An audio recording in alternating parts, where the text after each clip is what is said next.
Selamat sejahtera. Kes Pangko akhirnya didedahkan. Akhirnya selesai.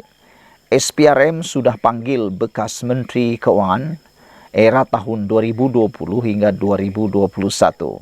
Yang pastinya Menteri Keuangan pada tahun 2020 hingga 2021 ialah bukan Anwar Ibrahim, bukan juga Rafizi Ramli, dan pastinya bukan Kerajaan Madani dipimpin oleh Anwar Ibrahim. Ianya dipimpin oleh siapa lagi kalau bukan Perdana Menteri Kegemaran Walaun.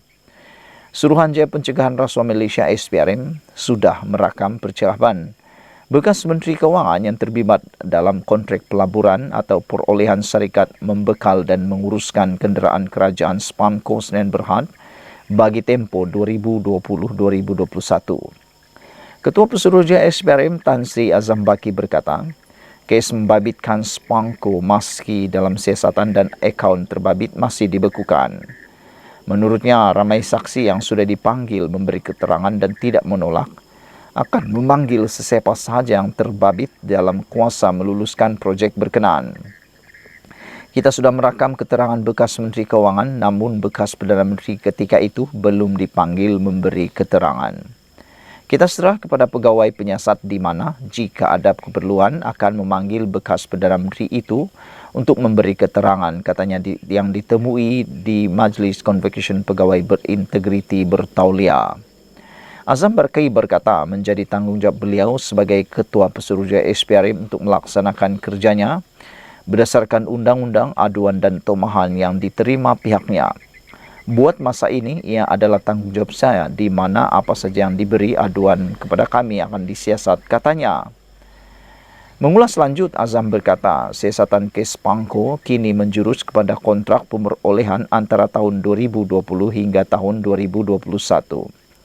Sehubungan itu, katanya, pihaknya sudah merakam percakapan Menteri Keuangan ketika itu selain tidak menolak kemungkinan melakukan prosiding sama ke atas bekas Perdana Menteri bagi tempo sama.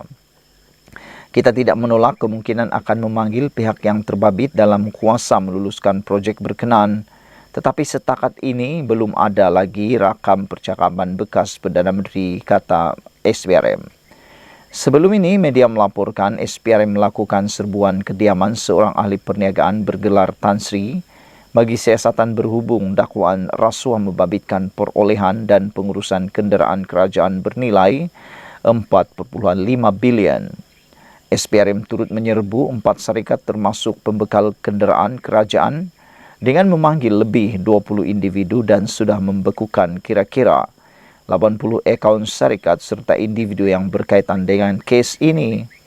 Perdana Menteri Datuk Seri Anwar Ibrahim sebelum ini juga menyifatkan kontrak perolehan Spanco hanya merugikan negara.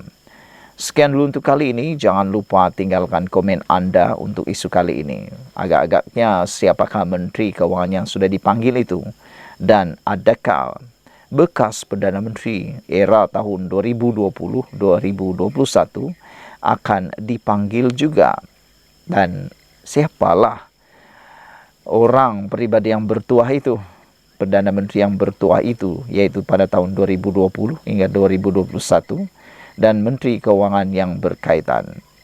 Jadi kita tengoklah nanti, adakah SPRM akan mempunyai kes untuk membawa pertuduhan ini di mahkamah?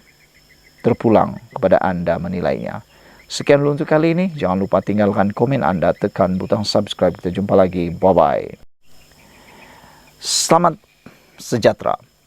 Ini satu kemenangan besar kepada Anwar Ibrahim. Walaupun diratib setiap waktu, setiap saat seperti sebagai Perdana Menteri yang gagal, rupa-rupanya Anwar Ibrahim jauh lebih berjaya daripada apa yang diratib oleh Walaun ataupun pembangkang. Anwar Ibrahim menyatakan bahawa RM 329.5 bilion jumlah pelaburan diluluskan tertinggi dalam sejarah Malaysia. Belum pernah ada Perdana Menteri seperti Anwar Ibrahim yang berjaya mendapatkan pelaburan yang diluluskan sebanyak RM 329.5 bilion ini. Ini ialah yang paling tertinggi sekali dalam sejarah Malaysia. Saya pasti berita ini tidak disukai oleh segolongan penyokong Perikatan Nasional khususnya Walaun. Mereka pasti benci dengan pendedahan ini.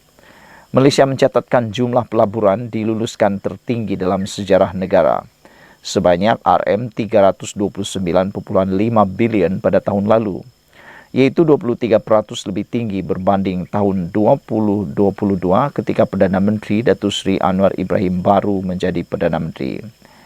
Beliau berkata daripada jumlah pelaburan tersebut, pelaburan asing adalah penyumbang utama iaitu sebanyak 57.2% berbanding pelaburan domestik sebanyak 42.8%. Prestasi cemerlang ini disokong oleh peningkatan sebanyak 35.1% bagi pelaburan domestik dan sebanyak 15.3% bagi pelaburan asing. Secara tidak langsung, ini merupakan satu petanda bahawa dasar mesra pelaburan pro-investment dan mesra perniagaan pro-businesses yang dilaksanakan menerusi pendekatan seluruh kerajaan telah mula membuahkan hasil dalam meningkatkan keyakinan pelabur, katanya dalam kenyataan hari ini.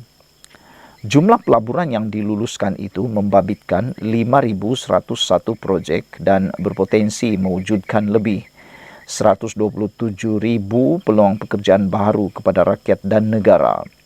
Sektor perkhidmatan merekodkan pelaburan tertinggi dengan menyumbang lebih daripada separuh, yaitu sebanyak 51.1% daripada jumlah pelaburan yang diluluskan, yaitu RM168.4 bilion.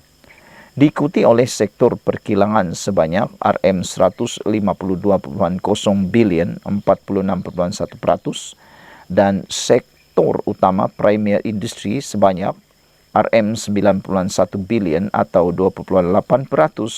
Katanya memaklumkan rekod pelaburan itu dibentang dalam mesyuarat Majlis Pelaburan Negara MPN hari ini. Ini satu penanda ekonomi bangkit semula. Anwar berkata, lanskap pelaburan negara yang memperlihatkan prestasi yang amat memberangsangkan ini juga mencerminkan pemulihan dan kebangkitan semula ekonomi negara sepanjang lebih setahun pentadbiran kerajaan Madani. Tambah beliau, mesyuarat MPN hari ini juga membincangkan mengenai hala 7 pelaburan digital negara selaras dengan perkembangan sektor ekonomi digital yang semakin pesat dan merupakan antara sektor ekonomi yang penting dalam memperkukuh agenda pelaburan negara.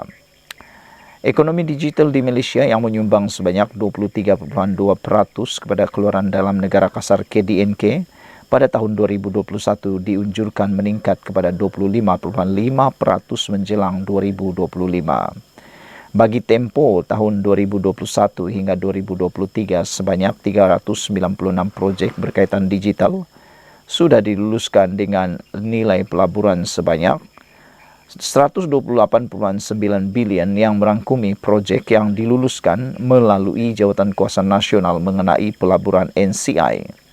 Pelaburan dalam projek digital ini dijangka mewujudkan peluang pekerjaan kepada 36.553 rakyat.